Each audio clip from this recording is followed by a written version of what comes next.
Some say horror is just make believe. Shadows on a screen meant to thrill us. But what if I told you that some of the darkest stories ever filmed didn't just crawl out of a writer's imagination, but instead they crawled out of real life? Tonight we're stepping into the terrifying space where fact bleeds into fear. And the nightmare isn't something that you can wake up from.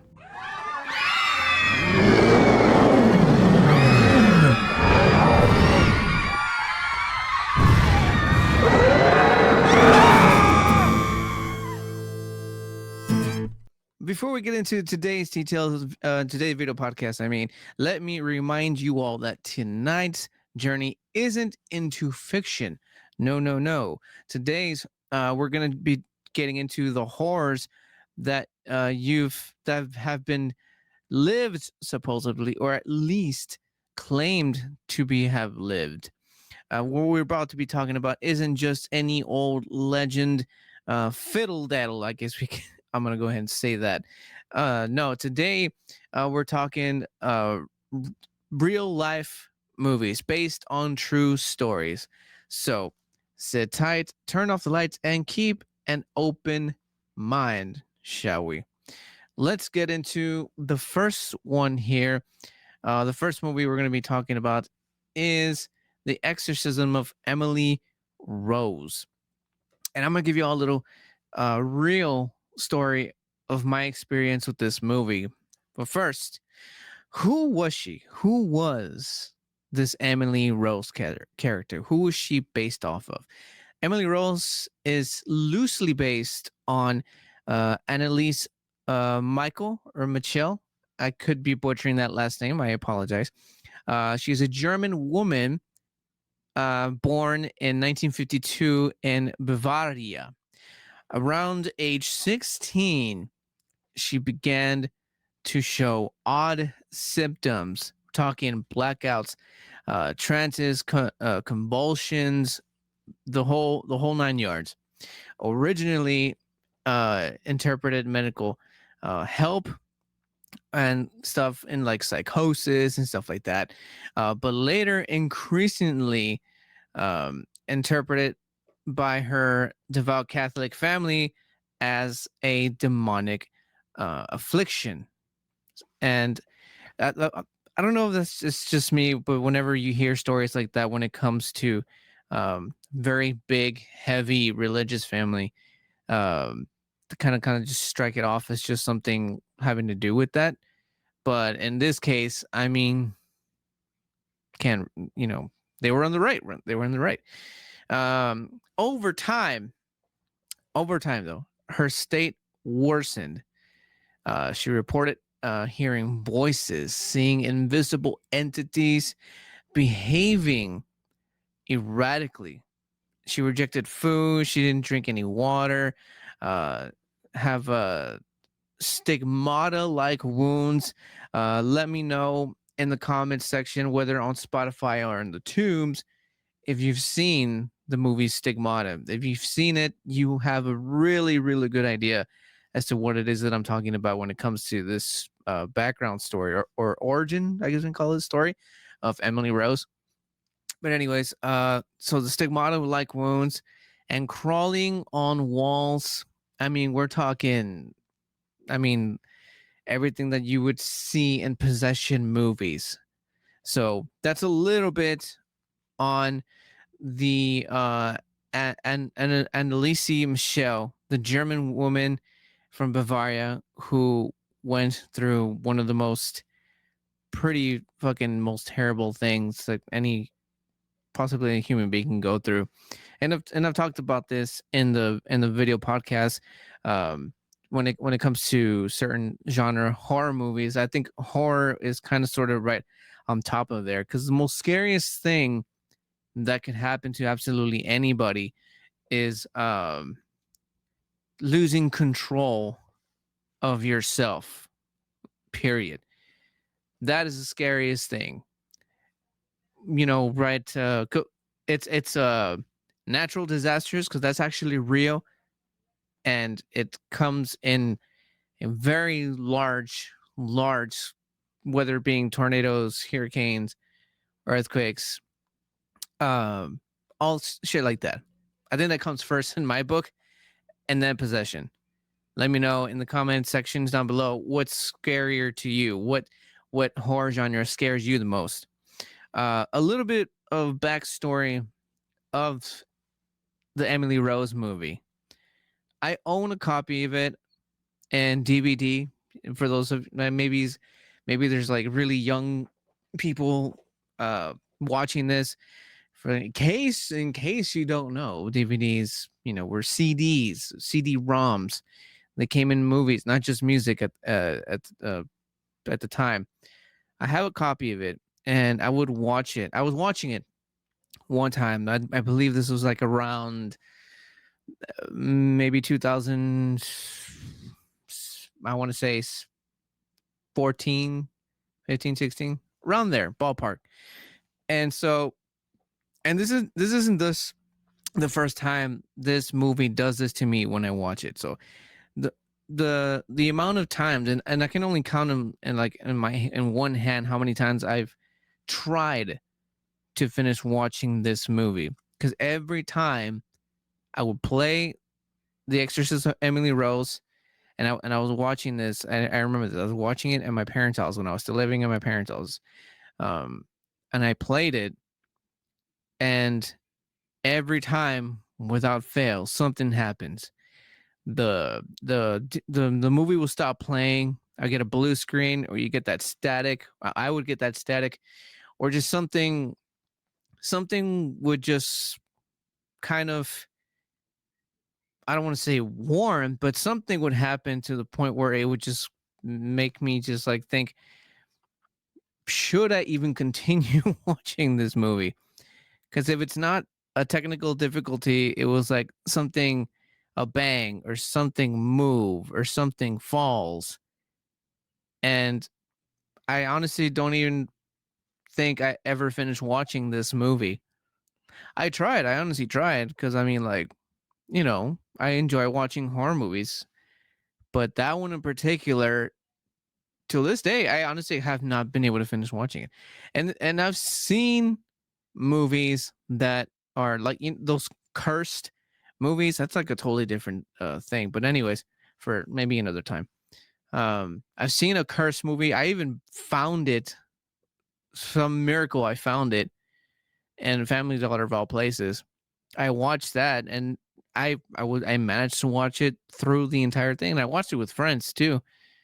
So think what you will about that, but I still haven't been able to finish watching The Exorcist of Emily Rose, because something ain't allowing it, bro. Something is not allowing it, and it's weird. It's pretty weird. But let's go on to the next thing here. In fact, let's go a little bit deeper. Let's go a little bit deeper into this, into The Exorcist of Emily Rose. I'm gonna put this back up. Um, between 1975 and 1976, she underwent 67 exorcisms. 67, bro. That's a shit ton. And 67 exorcism sessions at her family's request. But sadly, on July 1st of 1976, at just 23 years old, she died of starvation and dehydration. How I mentioned earlier, she wasn't even able to handle absolutely anything. Her parents and her two priests were charged with negligent homicide. They were convicted, though, some say, otherwise, but for playing a role in her death.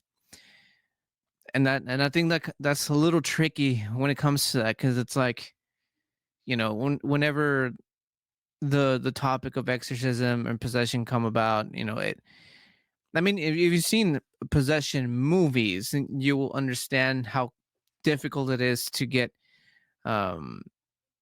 an actual court or judge or anybody really to captivate what exactly it is that is happening without having to, in this case, be convicted of, let's face it, convicted of murder, even though they were trying to save her life. It's tricky, dude. It's tricky that way. Um, was this supernatural intervention or severe mental illness? That plays a lot into what we were just talking about.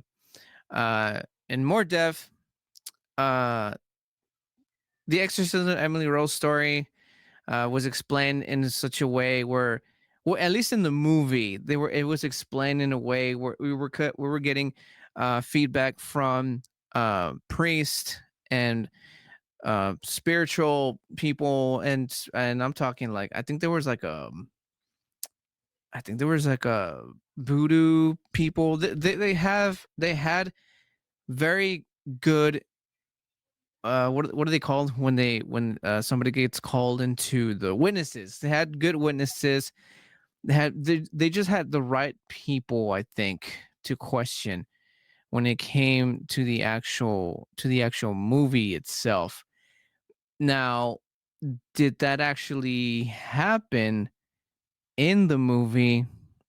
I mean, in real life, I mean that's a totally different thing. I mean, what do you guys think? What do you guys think? And well, let me know what you guys think about my story. How I still can't even finish watching it. I mean, do you think there's something that lingers? Like, the type of person that thinks like, oh, you don't like watching these kinds of movies because it gives you off like that bad energy. Is that what I'm experiencing or would experience? Let me know in the comments, and also let me know, you know, if you're a fan of the movie. Okay, now we can move right on to the next one here. The next one being the Conjuring universe, which is kind of cool because I just watched the recent one not too long ago, which was all right. It was okay. Um, and this one, in this movie, if you've seen the movie, you're familiar with the movie, you would know the Warrens and their legend. In the Conjuring films, they claim to be based on true case files, like I said, of Ed and Lorraine Warren, sorry, famous paranormal investigators in the 20th century.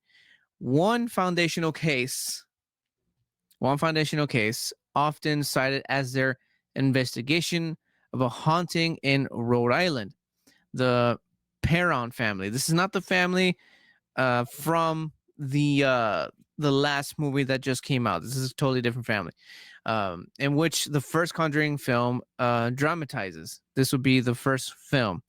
That would be with the what was it, a witch or something like that? I don't remember in the details. It's been a while since I've seen the first one.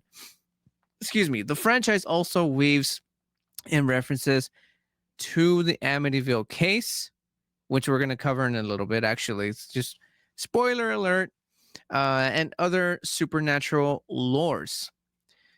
Now, what is factual and what is dramatized? Because I mean, there's a difference between what happened in real life and what Hollywood tends to do. But I mean, it's Hollywood. I mean, they kind of sort of have to do that, or else the movie would be kind of sort of not necessarily boring or lame, but you want to stretch out not so much the truth, but mostly the visuals to keep things really interesting. But that's just movies, right? That's just movies. Many of Warren's original claims are controversial or heavily disputed. Critics argue that lack of scientific evidence, uh, and testimonies and exaggerations. I mean, I've seen a couple of things here and there when it comes to the Warrens, and to be honest, I think there's even a documentary just based on Ed and Lorraine Warren, and what I hear and heard from, they were not the most nicest bunch. So that kind of sucks. But at the same time, it makes me think, if I'm not saying they were, I'm not putting that out there or anything like that. It's just like um word of mouth, I guess. If these people were horrible, it makes me think, like, why were they trusted with all of these haunted and possessed items? Just think about that. Think about that. One striking story that the ghost boy photo. I'll go ahead and maybe put a photo somewhere up here if I can find it. Supposedly captured during a seance in the Amityville under the Warrens' watch. Now, some people believe it's proof, but others, think that it's a trick of light or double exposure. Camera, not problems, but stuff that just comes up when you're taking photos. If you're somewhat or have a decent amount of knowledge about photography, you would kind of go sort of get that trick of light. I mean, the light bounces off, and it can also bounce off of like certain colors and certain angles. If there's mirrors involved, stuff like that. Exposure, when your camera settings are not at a set to a manner where you're able to actually capture your subject in a way where it won't affect the photo and stuff like that. So that's one thing. An interesting twist here. Ronald Defoe's defense. I'll go ahead and put a picture of Ronald Defoe. Team reportedly discussed with the Lutz family how a haunting narrative could help, or at least sell, allegedly over many bottles of wine. So there's also that. I have no idea much about that, but that's maybe something to kind of sort of also think about and maybe do a little bit more research on there. Let's see. Let's talk about why The Conjuring hits harder than many other hauntings. Maybe it could be because of the movies, but just a guess. Because it carries the weight of documented paranormal investigation. That could be one of them, right? I mean, who doesn't love a good document or documentary, and especially one that deals with the paranormal? I mean, if you're somebody like me who enjoys, the spooky stuff, the spooky things in life, then you would totally understand. You would totally get it. Because the Warrens operate in the light of everyday life, or operated, I should say, suburban homes, families, and children, not remote castles or ancient ruins. I mean, that could be another thing to kind of sort of think about. Which is at the same time is kind of weird if you think about it, because they would only hit up certain, just like it says, to suburban areas. You never hear stories of the Warrens actually going out into, like, I don't know, like Dracula's castle or some shit. So there's a little seed to be planted into your heads and to think about there. It forces you to ask if they exist. What does that mean for the home and walls of your homes? I mean, I don't know, man. I don't know. It's a spiritual warfare. And murder house. I don't know. There's a lot to unwrap when it comes to the Warrens after all of that documentary came out. There's a lot to unwrap, and like I said, like, if they were such terrible people, why did we trust them with such haunting, possessed items? But that's just me. Now I'm curious. Like, why though? Why? This video podcast topic is making me think even more now. There's so many questions now. There's so many unanswered questions now. But I'm gonna leave that to you all. What are your thoughts on the Warrens? And let me know if you were a fan of the recent Conjuring movie, Last Rites. Let me know if you caught that. And quite possibly, maybe I'll link my review in the show notes down below. So let's get into the next one here. Yeah, this one just kind of like sort of baffled myself. But anyways, let's get into the next one. This one's also a good one. This one is the Amityville Horror. Amityville Horror is excuse me. Just like I mentioned earlier, the Warrens did one of their investigations in the house. And if I'm not mistaken, that investigation was kind of sort of what started, or what's the word I'm looking for? Inspired. That's what inspired the actual Amityville horror movies to actually start. How many were they? They were like what, like 6 or something? I don't even remember. But there's a few Amityville horrors reboots and whatnot that they did. But anyways, let's go right on to this. The real crime. Let's talk about the real crime in the Amityville Horror. On November 13th, on 1974, Ronald Defoe Jr.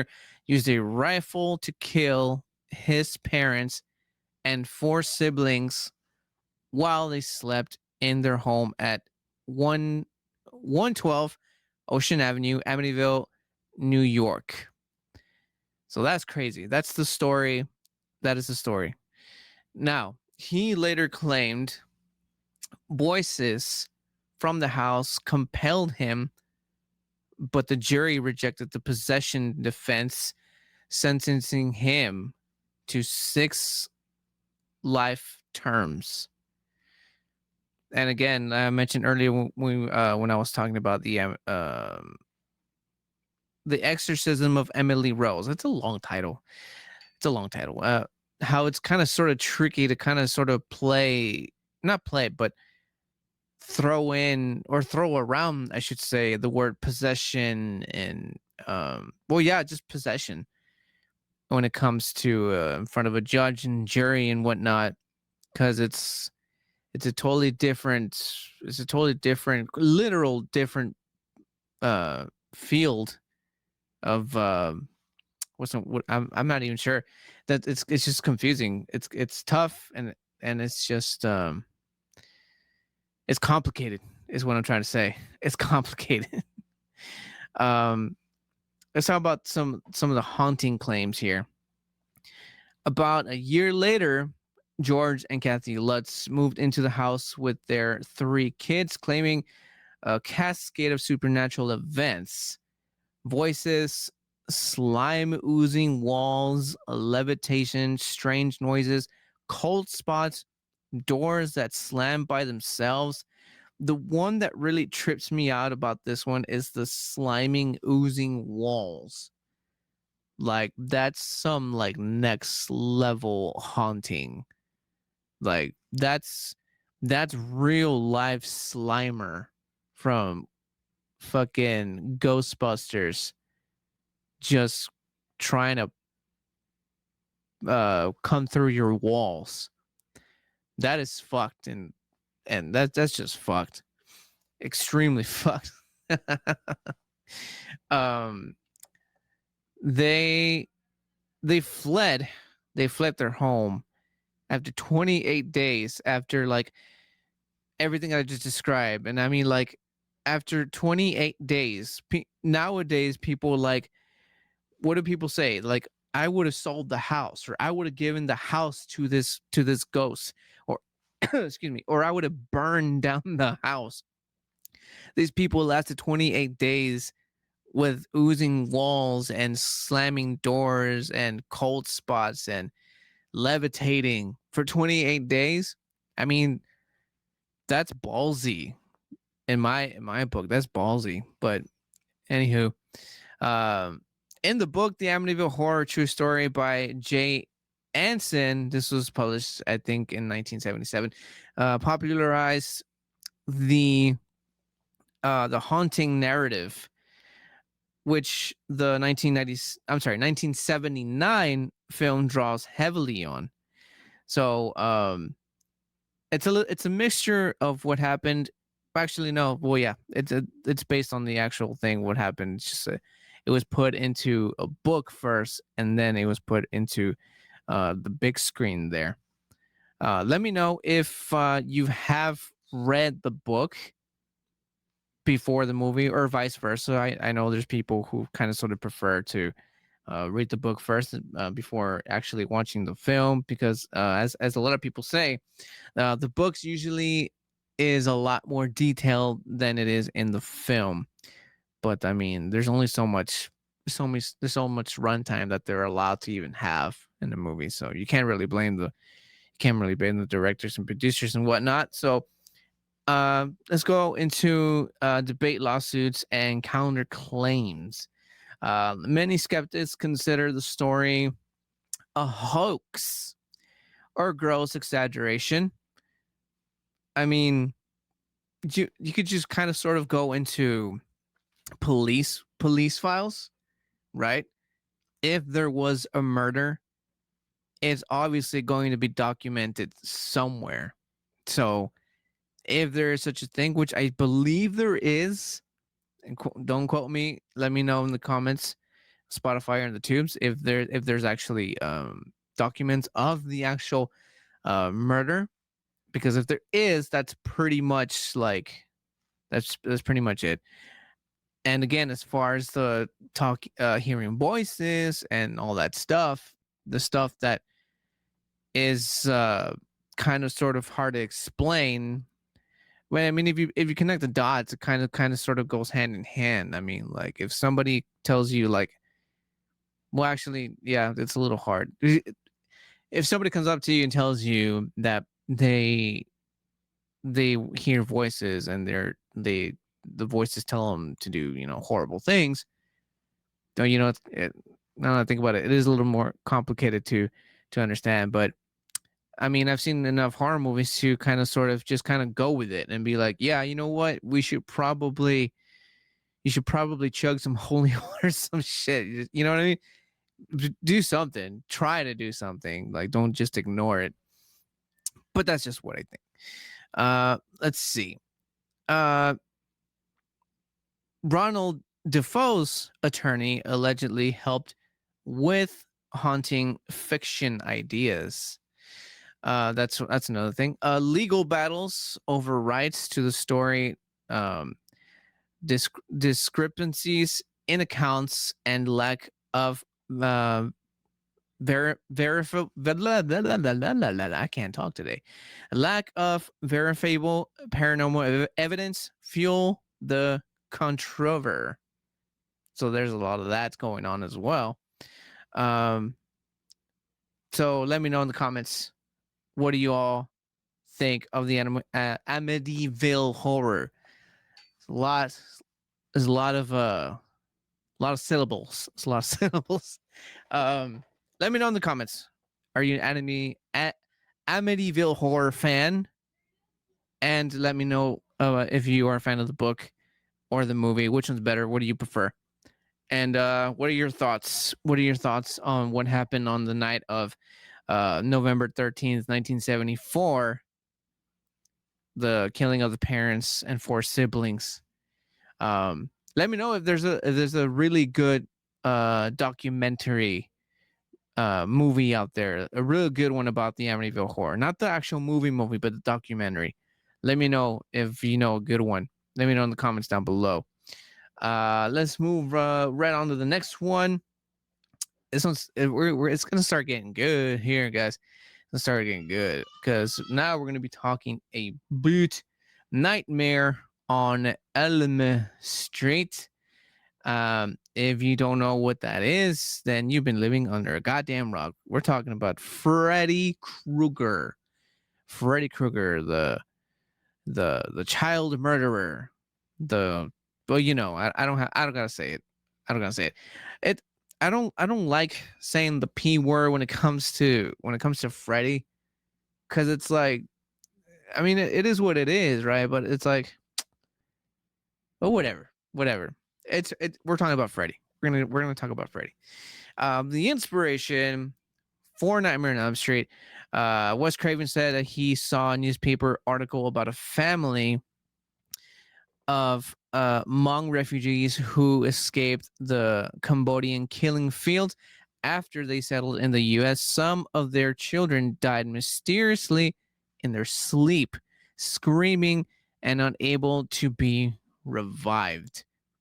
So that's kind of was the inspiration to it, and these deaths lacked clear medical explanation and were attributed to unknown causes.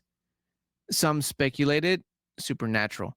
The notion that a dream, sorry, could kill was born thanks to Wes Craven and what could have quite possibly, I mean, have been a real life Freddy Krueger scenario. I mean, there's no explanation. They were not able to identify what was wrong, but yet these kids were fucking screaming in their sleep and dying in their sleep. I mean, there's no. I mean, what other way can you say that? Leave it in the comments if you have theories. Where's my conspiracy theories out there? If you have a good explanation for this one, please let me know. Let's talk. Let's get conspiracy on here. So Craven fused what happened there with the folklore of nightmares and personal fears to create Freddy Krueger. Now, how much is fiction versus kernel of truth? The actual documented cases are less dramatic than the movie. There was never a confirmed killer or dream killer. This angle seems to work better for that. But the idea that someone, especially like people under duress, PTSD, and trauma, stuff like that, could die in their sleep after nightmares, crosses into the psychological uncanny. That's something in itself. I mean, think about it. The people who actually go under mental, emotional issues, going through nightmares, because I think I might remember some cases where people actually, pass away because of their stress, traumas, and PTSD and stuff like that, because they are not able to handle it, and then they just kind of like sort of like not necessarily pass away in their sleep, but I mean, well, peacefully in their sleep, but pass away nonetheless. So there's a couple of things there. So that's already one, but it's not completely confirmed. Craven's narrative amplifies fear with what if I were powerless in our own dreams? And that's already kind of sort of a thing. But like they said, Wes Craven just kind of sort of amplified that. You ever had those dreams, like the ones that kind of they kind of sort of piss me off, but at the moment you're like freaking the fuck out. The dreams where you're trying to run away and your legs are going as fast as you humanly can, but you're moving in slow motion. Ugh, that pisses me off. And then when it's happening in the dream, you're like trying to get away. from like getting killed or something or whatever the case is. That's I think that's a pretty good explanation. Let me know if you got a really better one there. Um, let's get into. Well, I think that's pretty much it for the Exorcist. Like, I mean, the Exorcist. What? Freddy Krueger. Let me know in the comments section. What do you think would actually happen in this in the real life story? What do you think happened to those refugees? Do you think there was actually something going on, like an actual uh, killer, or maybe it's something having to do with the mental illnesses that were just not able to actually handle and just passed away in their sleep, or something far far worse? Let me know your thoughts in the comment sections down below.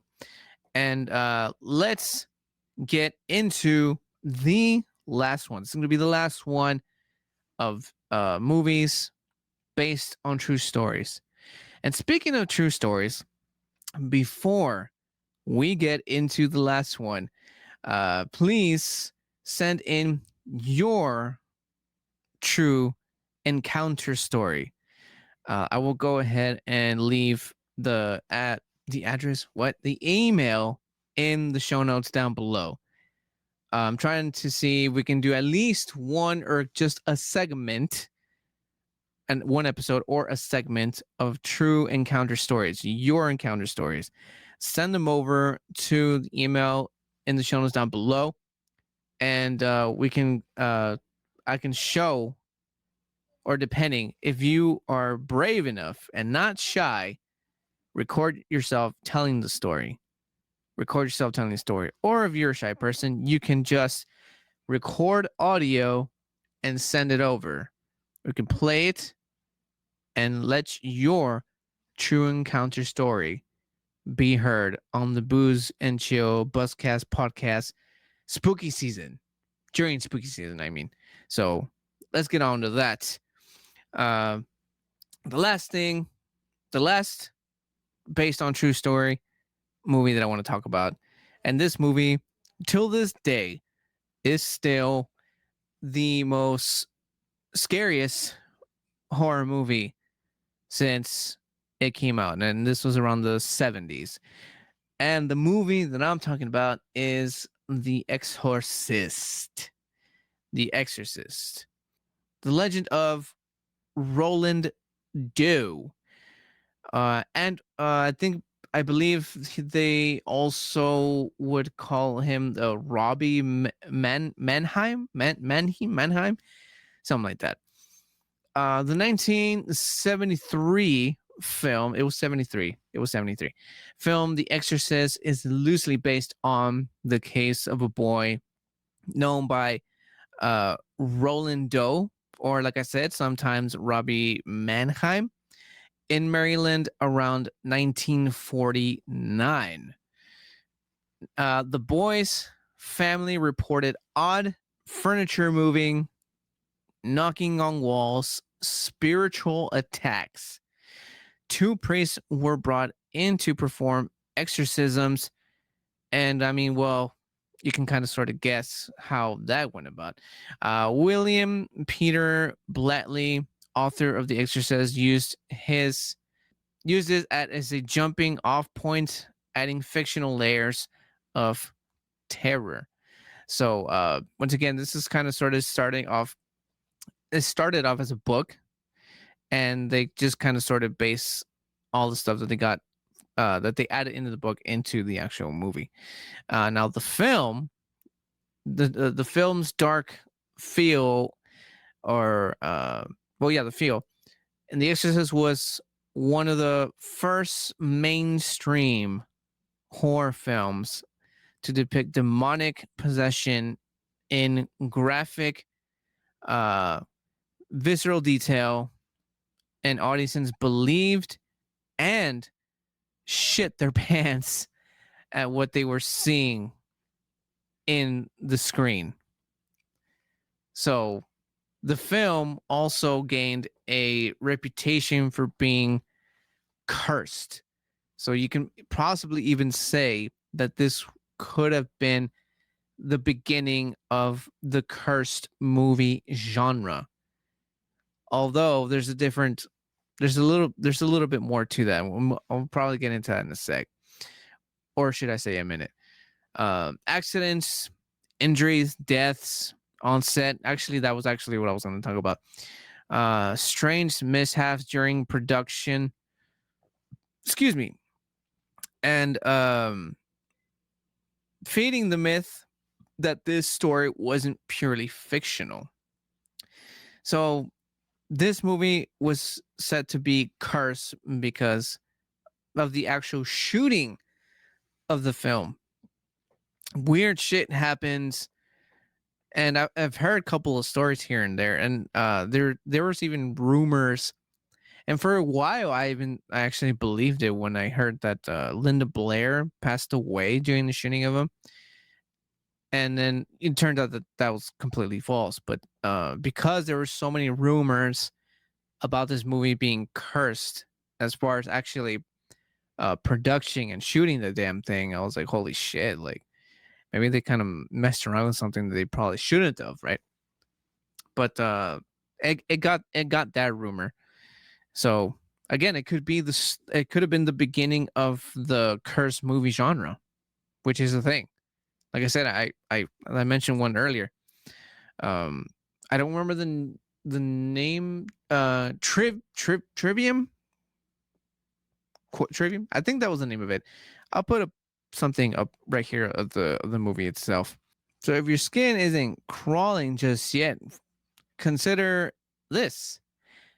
If these stories have little bits of truth in them, then every movie is like a door, and some doors maybe should not be open, especially in the case of a cursed movie.